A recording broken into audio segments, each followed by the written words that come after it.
Good morning, everyone. May I introduce myself first? I am Almira Gamat. This is my report for today. Audiolingual is a language teaching approach that emphasizes teaching, learning, and speaking before reading and writing. So in short, it prioritizes learning by doing, through speaking and listening, often with the help of rote memorization and repetitive exercises. Thank you. So this is the historical background of audiolingual method.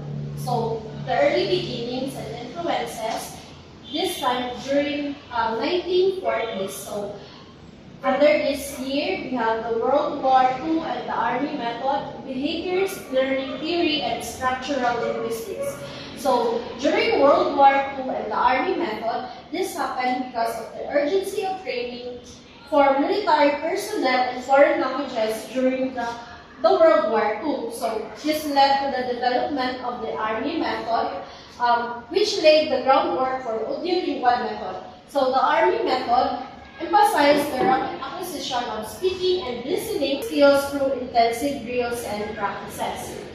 The next one is the behaviorist learning theory. So the audiolingual method was heavily influenced by behaviorist psychology, particularly the work of B.F. Skinner. So behaviorists believed that language learning was a process of habit formation and that repetition and reinforcement were essential for learning.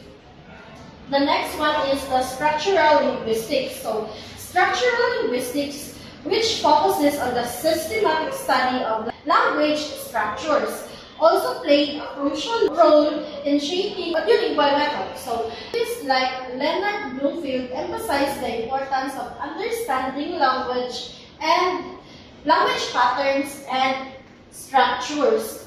So the rise of audiolingual method happens during 1950s to 1960s. So reform in funding. So after the World War, the post-war era, the U.S. government recognized that need for improved foreign language education is needed. So the National Defense Education Act of 1958 provided a significant funding for language programs, which facilitated the widespread adaptation of audiolingual method in schools and universities. The next one is the critique and decline. So critique and decline of audiolingual method happens during late 1960s to 1970s. So one of the famous critics is Noam Chomsky. So linguist Noam Chomsky critiqued the behaviorism foundation of audiolingual method because behaviorism, Noam Chomsky's critique on behaviorism also challenged the theoretical foundation of audiolingual method, since audiolingual method is influenced by behaviorist learning theory. So, according to Chomsky, he argued that language acquisition is not merely a process of habit formation, but it involves innate cognitive mechanisms. The next one is the pedagogical limitations. So, educators and researchers pointed out that the method's heavy reliance on rote memorizations and drills did not actually develop communicative competence. So, students often struggle to apply language skills in real-life context. The next one is the modern adaptation, year 1980s to present. So modern adaptation, under this we have shift to communicative language teaching, integration of technology, and blended approaches. So shift to communicative language teaching. So in response of the limitations of audiolingual method, the field of language teaching shifted towards more communicative and interactive approaches, such as communicative language teaching. Then the next one is the integration of technology. So modern language teaching often incorporates technology. As such, language learning apps and online resources are used to enhance learning experience. Blended approaches. So, while audiolingual method is not as dominant as it once, the elements of the method, such as repetition and drilling, are still used in combination with other approaches and to support language acquisition. Proponents. These are the people who has a contribution in developing the audiolingual method. So the first one is Charles Carpenter Fries during 1940s. So he is a director of English Language Institute at the University of Michigan. So he is the one who developed the foundational principles of audiolingual method based on structural linguistics and behaviorist theories. The next one is Leonard Bloomfield. So he is an American linguist, and then his work is in structural linguistics, which influenced the method's focus on language patterns and repetition. Next is B.F. Skinner, a behaviorist psychologist. So he introduced the principles of reinforcement and habit formation, which were applied to language learning through drills and repetition. The next one is Nelson Brooks during 1950s. So he is a Yale professor. He coined the term audiolingual, and he helped to popularize the method in the United States and Canada. The last one is Charles Carpenter Fries and colleagues, 1950s to 1960s. So these are linguists and educators of the University of Michigan and other institutions. So they develop materials and program based on structural linguistics and behaviorist principles, contributing to the widespread adaptation of audiolingual method. Hello everyone, I am Fernandine Paloni, and my part is the issues in the system, theoretical flows, practical implications of teaching, and also the modern application of audiolingual methods or ALM. So first, the audiolingual method or ALM, also known as the RP method or UK, emerged in the mid-20th century. So as a response to the need for quick conversational proficiencies in foreign language, particularly during World War II. So ang behavior psychology and also the structural linguistics is not a big impact sa audiolingual method or the ALM. So kanina method of is formed through repetitions and reinforcement. But ang audiolingual method or ALM is nasa siya ng mga criticisms and also limitations. So itakil natin ako sa mga limitations. So pinaka-ano naman po is the theoretical flows. So ang una sa theoretical flows is ang atong overemphasis and habit formation. So sa mali siya.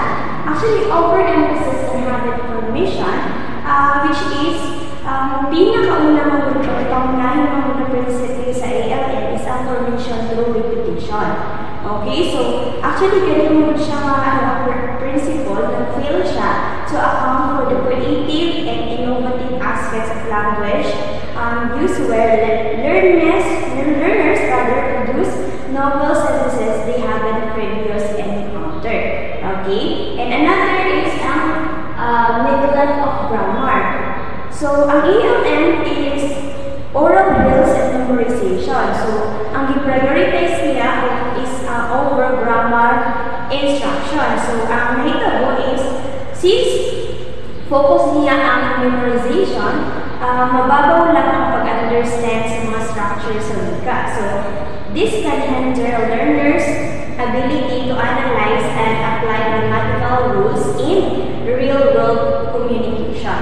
Okay, and another, limited vocabulary. Okay, so limited vocabulary is panimong ALM, it often focuses on the grammatical structures at the expense of vocabulary development. So, which limitahan lang niya ang ability sa learners to express komplikado lang. So another is ang inadequate conception of language. So sa creative structure linguistic ni Chomsky, nag-underpins na ang ELM nag-argue that language is more than just a system of structure and rules. So nag-invoke ni of complex cognitive processes. So despite of theoretical flaws, the ELM has been widely implemented in language classroom, leading to several practical issues. So, ang pinaka-naman po ay practical implication and teaching. Ang pinaka-una is ang teaching-centered approach. So, which is ang teacher ang nag-act of sole source of language input, which is ang na-input sa ilang brain, and sila sa mismo, or ang teacher mismo ang control sa learning process, which is pwede na mawala ang autonomy sa estudyante or mawalan siya interest or initiatives. So another is lack of spontaneity and creativity, which is emphasis on drills in memorization can lead to robotic language.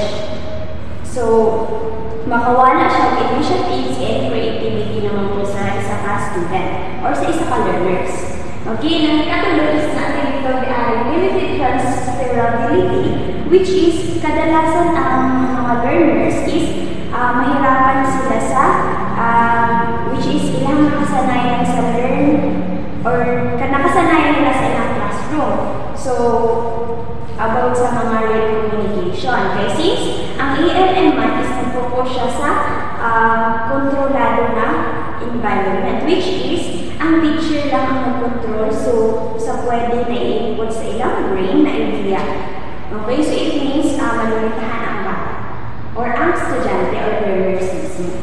Okay, and another is ang boredom and dissatisfaction. So, kanina naman po siya, which is ang paulit-ulit na nature ng sa drills and memorization is nag-lead siya sa pagiging bored and dissatisfaction among learners. So, magkawala ilang motivation and also ang ilang engagement naman po. Okay, so lastly is the modern application rather. So, ELM has largely been discredited as a complete teaching methodology. Some of its principles and techniques continue to be used in modern language instruction. So, una is ang pronunciation practice. So, kaya siya is valuable siya for articulation and also for sound production. In another is ang structural drills. So, structural drills, it is helpful for reinforcing specific grammatical patterns and building fluency and collective setting. And lastly is dialogue practice. So dialogue practice, it is a key component of ELM that can be effective for developing conversational skills.